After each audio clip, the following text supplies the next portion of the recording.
Hi friends, Lata ಕಿಚನ್ಗೆ ಸ್ವಾಗತ. ಹೇಗಿದ್ದೀರಾ ಎಲ್ಲರೂ? ಚೆನ್ನಾಗಿದ್ದೀರಾ ಅಂತ ಭಾವಿಸ್ತೇನೆ. ಇವತ್ತಿನ ದಿನ ಕ್ಯಾಪ್ಸಿಕಮ್ ರೈಸ್ ಮನೆಯಲ್ಲೇ ಸುಲಭವಾಗಿ ಟೇಸ್ಟಿಯಾಗಿ ಯಾವ ರೀತಿ ಮಾಡೋದು ಅಂತೇಳಿ ತೋರಿಸ್ತಾ ಇದ್ದೀನಿ. ಬನ್ನಿ ಫ್ರೆಂಡ್ಸ್, ಕ್ಯಾಪ್ಸಿಕಮ್ ರೈಸ್ ಮಾಡೋದಕ್ಕೆ ಬೇಕಾಗಿರುವ ಇಂಗ್ರೀಡಿಯೆಂಟ್ಸ್ ನೋಡೋಣ. ಇಲ್ಲಿ ಮೀಡಿಯಮ್ ಸೈಜು 3 ನಾನು ಕ್ಯಾಪ್ಸಿಕಮನ್ನು ಸಣ್ಣದಾಗಿ ಕಟ್ ಮಾಡಿ ಇಟ್ಕೊಂಡಿದ್ದೀನಿ. ಹಾಗೆ 3 ಈರುಳ್ಳಿ ಮೀಡಿಯಮ್ ಸೈಜು ಸಣ್ಣದಾಗಿ ಕಟ್ ಮಾಡಿ ಇಟ್ಕೊಂಡಿದ್ದೀನಿ. ಹಾಗೆ ದೊಡ್ಡದು ಒಂದು ಟೊಮೊಟೊನ ಸಣ್ಣದಾಗಿ ಕಟ್ ಮಾಡಿ ಇಟ್ಕೊಂಡಿದ್ದೀನಿ. ಹಾಗೆ 2 ಟೇಬಲ್ ಸ್ಪೂನಷ್ಟು ಅಚ್ಚ ಪುಡಿ, ರುಚಿಗೆ ತಕ್ಕಷ್ಟು ಉಪ್ಪು, 1 ಟೇಬಲ್ ಸ್ಪೂನಷ್ಟು ಗರಂ ಮಸಾಲ, 1/4 ಟೀ ಸ್ಪೂನಷ್ಟು ಅರಿಶಿನ ಪುಡಿ, ಹಾಗೆ 2 ಏಲಕ್ಕಿ, 4 ಲವಂಗ, 2 ಪೀಸು ಚಕ್ಕೆನ ತೊಗೊಂಡಿದ್ದೀನಿ. ಹಾಗೆ ಇಲ್ಲಿ ನಾನು 2 ಗ್ಲಾಸಷ್ಟು ಅಕ್ಕಿನ ತೊಗೊಂಡಿದ್ದೀನಿ. ಇವಾಗ ನಾನು ಕುಕ್ಕರ್ನ ಬಿಸಿ ಮಾಡೋಕ್ಕೆ ಇಟ್ಟಿದ್ದೀನಿ. ಕುಕ್ಕರ್ ಬಿಸಿ ಆಗಿದೆ ಫ್ರೆಂಡ್ಸ್. ನಾನು ಎಣ್ಣೆನ ಹಾಕ್ತಾಯಿದ್ದೀನಿ. ಎಣ್ಣೆ ಕೂಡ ಬಿಸಿಯಾಗಿದೆ. ನಾವೇನು ಏಲಕ್ಕಿ, ಚಕ್ಕೆ, ಲವಂಗನ ತೊಗೊಂಡಿದ್ದೀವಿ, ಅದನ್ನು ಹಾಕಿದ್ದೀನಿ. ಸ್ವಲ್ಪ ಫ್ರೈ ಆದರೆ ಸಾಕು. ಇವಾಗ ಈರುಳ್ಳಿನ ಹಾಕ್ತಾಯಿದ್ದೀನಿ.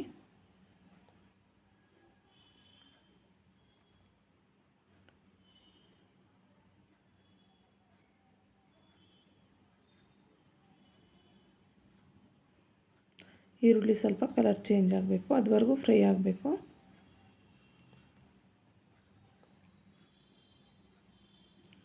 ಸ್ವಲ್ಪ ಕಲರ್ ಚೇಂಜ್ ಆದರೆ ಸಾಕು. ಇವಾಗ ಇದಾಗಿದೆ. ಟೊಮೊಟೊನ ಸೇರಿಸ್ತಾ ಇದ್ದೀನಿ ನಾನು. ಟೊಮೊಟೊ ಸ್ವಲ್ಪ ಸಾಫ್ಟ್ ಆಗಬೇಕು.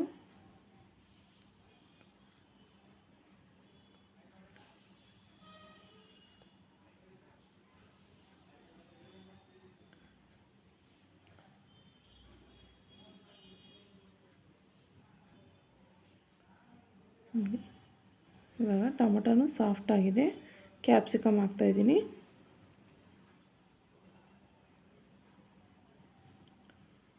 ಕ್ಯಾಪ್ಸಿಕಮ್ ಹಾಕಿದ್ಮೇಲೆ ತುಂಬ ಫ್ರೈ ಮಾಡೋ ಅವಶ್ಯಕತೆ ಏನಿರಲ್ಲ. 1-2 ನಿಮಿಷ ಫ್ರೈ ಮಾಡಿಕೊಂಡ್ರೆ ಸಾಕಾಗುತ್ತೆ. ಟೇಸ್ಟ್ ವೈಸ್ ಮಾತ್ರ ಸೂಪರಾಗಿರುತ್ತೆ ಫ್ರೆಂಡ್ಸ್. ತುಂಬಾ ಬೇಗ ಆಗೋ ಅಂಥ ರೆಸಿಪಿ. ಮಸಾಲೆ ರುಬ್ಕೋಬೇಕು ಅನ್ನೋ ಅವಶ್ಯಕತೆ ಇರಲ್ಲ.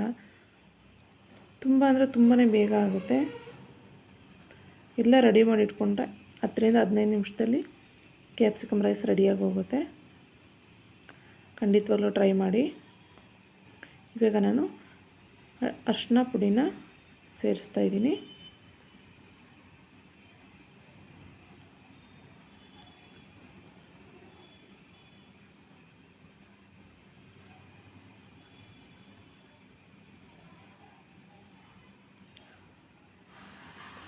ಇವಾಗ ಚಿಲ್ಲಿ ಪೌಡ್ರ್ ಏನು ತೊಗೊಂಡಿದ್ದೆ ನಾನು, ಅದನ್ನು ಹಾಕ್ತಾಯಿದ್ದೀನಿ.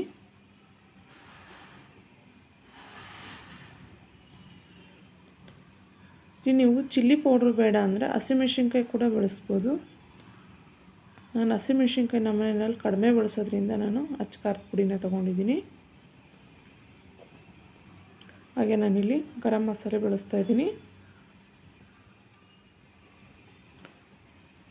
ಮೀಡಿಯಮ್ ಫ್ಲೇಮಲ್ಲಿ 1 ನಿಮಿಷ ಫ್ರೈ ಮಾಡಿಕೊಂಡ್ರೆ ಸಾಕು.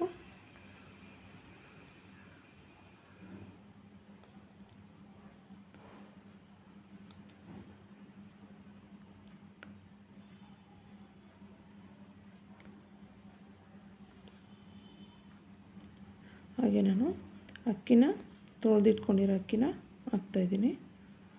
ನೀವು ನೆನೆಸಿಟ್ಕೊಂಡು ಬೇಕಾದರೂ ಬಳಸ್ಬೋದು. ಆದರೆ ನಾನು ಅಕ್ಕಿನ ನೆನೆಸಿಡೋದಿಲ್ಲ, ಡೈರೆಕ್ಟಾಗಿ ತೊಳೆದು ಹಾಕ್ತೀನಿ. ನಿಮ್ಗೆ ಹೇಗೆ ಅನುಕೂಲನೋ ಆ ರೀತಿಯಾಗಿ ಮಾಡ್ಕೊಳ್ಳಿ. ನೋಡಿ, ಈ ಥರ ಮಿಕ್ಸ್ ಮಾಡಿ.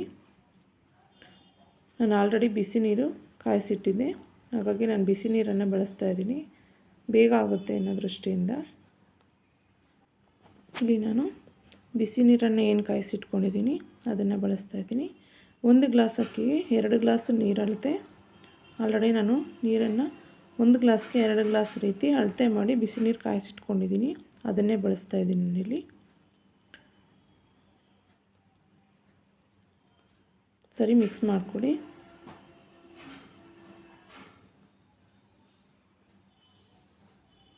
ನೋಡಿ, ಉಪ್ಪನ್ನು ಹಾಕಿ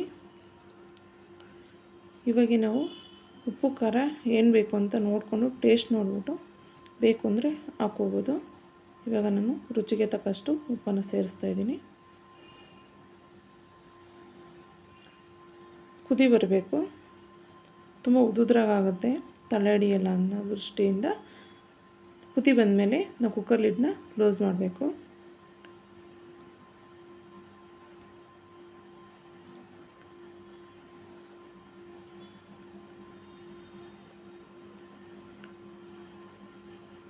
ನೋಡಿ,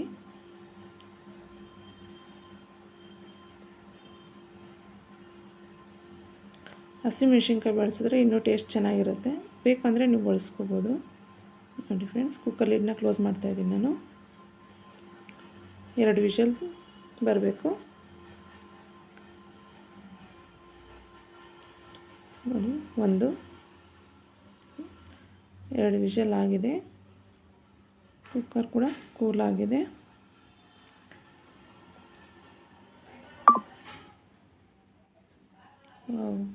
ನೋಡಿ ಫ್ರೆಂಡ್ಸ್, ಎಷ್ಟು ಕಲರ್ಫುಲ್ಲಾಗಿ ಬಂದಿದೆ.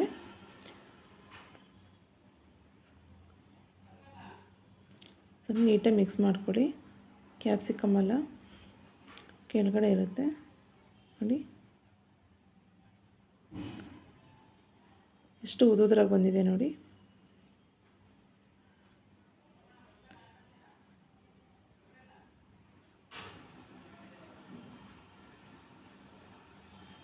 ಅಷ್ಟೇ ಫ್ರೆಂಡ್ಸ್, ಕ್ಯಾಪ್ಸಿಕಮ್ ರೈಸ್ ರೆಡಿ. ತುಂಬ ಟೇಸ್ಟಿಯಾಗಿರುತ್ತೆ, ತುಂಬ ಈಸಿ. ನೋಡಿ, ನಾನು ಸರ್ವ್ ಮಾಡ್ತಾಯಿದ್ದೀನಿ.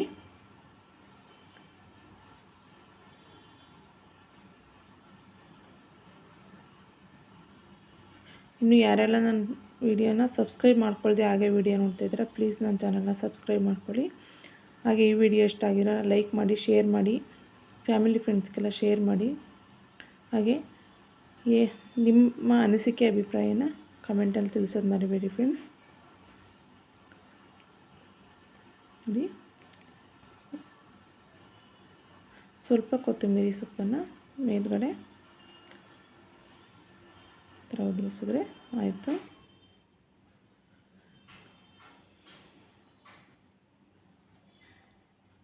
ನೋಡಿ, capsicum rice ready friends.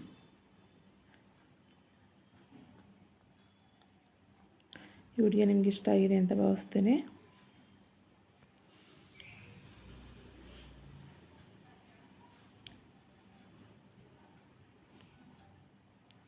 Super taste friends. ಇದಕ್ಕೆ ಹುರ್ಗಡ್ಲೆ ಚಟ್ನಿ ಇದ್ದರೆ ಇನ್ನೂ ಟೇಸ್ಟ್ ಇರುತ್ತೆ. ಬೇಕು ಅಂದರೆ ನೀವು ಹುರ್ಗಡ್ಲೆ ಚಟ್ನಿ ಮಾಡ್ಕೋಬೋದು. ಇಷ್ಟೇ ಫ್ರೆಂಡ್ಸ್ ಇವತ್ತಿನ ವಿಡಿಯೋ.